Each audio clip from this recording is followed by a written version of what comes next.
ஓம் சாந்தி. 11/4/2025 B K. Surajbhai அவர்கள், mount Abu, Rajasthan.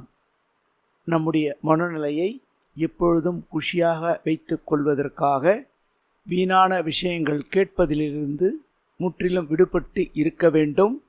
நம்முடைய இந்த பிராமண வாழ்க்கையில் குஷி என்பது மிகப்பெரிய கஜானாவாகும். அதே போன்று நம்முடைய உயர்ந்த ஸ்திதி சர்வ சிரேஷ்டமான கஜானாவாகும். எப்படிப்பட்ட பிரச்சனைகள் வந்தாலும் நம்முடைய ஸ்திதியை, அதாவது மனோநிலையை சீர்குலைத்து கொள்ளக்கூடாது. ஒரு சில நேரங்களில் மனிதர்கள் இங்கு நடப்பது அங்கு நடக்கக்கூடிய விஷயங்களை அதிகமாக கூறி பயமுறுத்துவார்கள். உண்மை சம்பவம் நடந்திருக்கலாம், அதில் இவர்களுடைய தனிப்பட்ட கருத்துக்களையும் திணித்து அதை பெரிய உருவத்தில் கூறிக்கொண்டே இருப்பார்கள். இந்த அனைத்து விஷயங்களிலிருந்து நாம் விடுபட்டு இருக்க வேண்டும். யார் என்ன செய்கின்றார்கள், யார் என்ன சிந்திக்கின்றார்கள், இதை பற்றிய சிந்தனைகளை ஒருபொழுதும் நாம் செய்யக்கூடாது. ஏனென்றால் ஒவ்வொரு ஆத்மாக்களின் கர்மம் அவர்களுடன் இருக்கின்றது. அதற்கு ஏற்றாற்போல்தான் அவர்கள் தங்களுடைய பாகத்தை துல்லியமாக நடித்து கொண்டிருக்கின்றார்கள். ஒவ்வொரு ஆத்மாக்கள் செய்யக்கூடிய காரியத்திற்கு, அதாவது கர்மத்திற்கு அவர்களே பொறுப்பாளி ஆவார்கள். மற்றவர்களை பற்றி நாம் என்ன கூறுவது? தாங்களையே சரி செய்து கொள்ள வேண்டும். ஒவ்வொரு ஆத்மாவும் தன்னைத்தானே சரிப்படுத்தி கொள்ள வேண்டும். இந்த உலகம் என்ற நாடக மேடையில் அனைவரும் முதல் தரமானவர்களாக இருக்க முடியாது. அது சத்தியமல்ல, நியாயமும் அல்ல. ஒரு சிலர் முதல் தரமானவர்களாகவும் ஒரு சிலர் இரண்டாம் தரமானவர்களாகவும் இருக்கக்கூடும். தேர்ட் கிளாஸ் கூட இருக்கின்றார்கள். சிலர் ஃபெயிலியராக இருக்கின்றார்கள். நாம் சாட்சியாக இவை அனைத்தையும் பார்க்க வேண்டும். ஒரு ஆத்மாவின் மனநிலை சீர்கெட்டு இருக்கும் பொழுது மற்றொருவர் அவரிடம் வந்து உன்னை தவறாக அவதூறு பேசுகின்றார்கள் என்று கூறுவார்கள். அவர்கள் அனைவரும் இப்படிப்பட்ட விஷயங்களை கூறுகின்றார்கள் என்று கூறுவார்கள். கேட்பவர்கள் அசத்தியமான விஷயத்தையும் தவறான பொய்யான விஷயத்தையும் கேட்டு தன்னுடைய மனநிலையை சீர்குலைத்து கொள்கின்றார்கள், கோபப்படுகின்றார்கள், துக்கத்தில் ஆழ்ந்து விடுகின்றார்கள். இதன் காரணமாக அவர்களுடைய குஷியை அவர்களே இழந்து விடுகின்றார்கள். அது காணாமல் போய்விடுகின்றது. அன்றாட வாழ்க்கையில் வரக்கூடிய சிறு சிறு விஷயங்களுக்காக நம்முடைய குஷியை ஒருபொழுதும் இழந்துவிடக்கூடாது. நம்முடைய சத்தியத்தின் மீது, அதாவது உண்மையின் மீது முழுமையாக நம்பிக்கை வைக்க வேண்டும். ஒரு விஷயத்தை நினைவில் வைத்து கொள்ளுங்கள். சத்தியமான சூரியனை சற்று நேரம் வரக்கூடிய மேகங்கள் மறைத்துவிட முடியாது. சத்தியத்தில் சக்தி இருக்கின்றது. அது தானாக வெளிவந்து தன்னை நிரூபித்து கொள்ளும். சத்தியத்தின் கூடவே சத்தியமான பாபா இருக்கின்றார். அதை மறைக்க முடியாது. தவறான தலைகீழான விஷயங்கள் யாராவது கூறினார்கள் என்றால் அதை கேட்டு நீங்கள் டிஸ்டர்ப் ஆகக்கூடாது.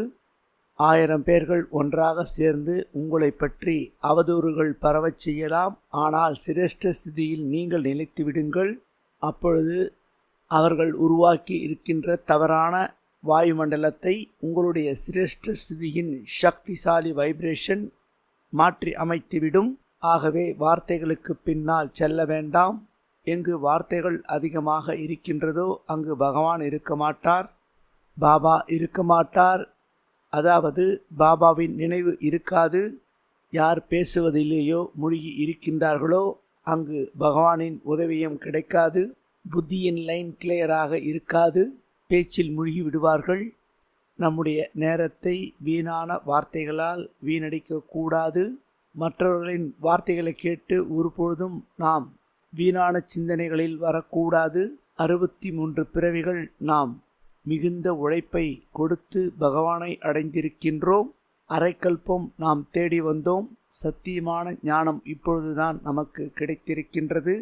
ஞான சிந்தனையில் நீங்கள் இருக்கும் பொழுது ஈஸ்வரிய சுகம் கிடைக்கும். ஈஸ்வரிய சுகத்தை நீங்கள் அனுபவம் செய்வீர்கள். ஆனால் வீணான விஷயங்கள் உங்களை விட்டு விலகிவிடும்.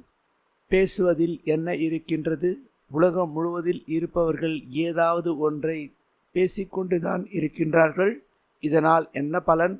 பேசுவதற்கான விஷயங்கள் அதிகமாக இருக்கின்றது, அதற்கு குறைவே இல்லை. அதே நேரத்தில் பேசக்கூடிய வார்த்தைகளில் எந்த சாரமும் இல்லை. உங்களை பற்றி யாராவது அவதூறு கூறிக்கொண்டே இருந்தாலும் பரவாயில்லை, ஆனால் உங்களுடைய ஸ்திதியை அவர்கள் அபகரித்துவிடக்கூடாது. அதாவது உங்களுடைய ஸ்திதி உயர்வாகவே இருக்க வேண்டும். இந்த உறுதியான எண்ணத்தை உங்களுடைய வாழ்க்கையில் நிரந்தரமாக தாரணை செய்யுங்கள். பேசக்கூடியவர்களும் அமைதியாகி விடுவார்கள். நம்மிடம் வருபவர்கள் இவர்களுடைய ஸ்திதி உயர்வாக இருக்கின்றது, நாம் எப்படிப்பட்ட விஷயங்களை கூறினாலும் இவர்கள் அதை டோன்ட் கேர் செய்துவிட்டு உயர்ந்த நிலையில் நிலைத்திருக்கின்றார்கள் என்ற அனுபவத்தை செய்ய வேண்டும். அவதூறு கூறுபவர்களும் நம்முடைய சிரேஷ்டமான ஸ்திதியின் மூலமாக அவர்கள் நல்ல பிரேரணையை எடுத்துக்கொள்வார்கள்.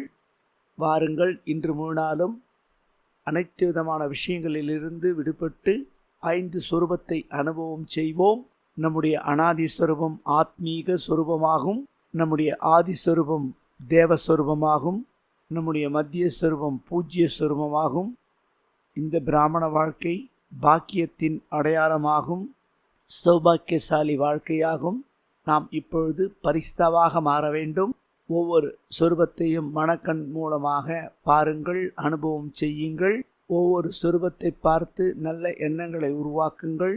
ஒவ்வொரு சொரூபமும் நம்முடைய வாழ்க்கையை சம்பன்ன நிலையாக மாற்றக்கூடியதாகும்.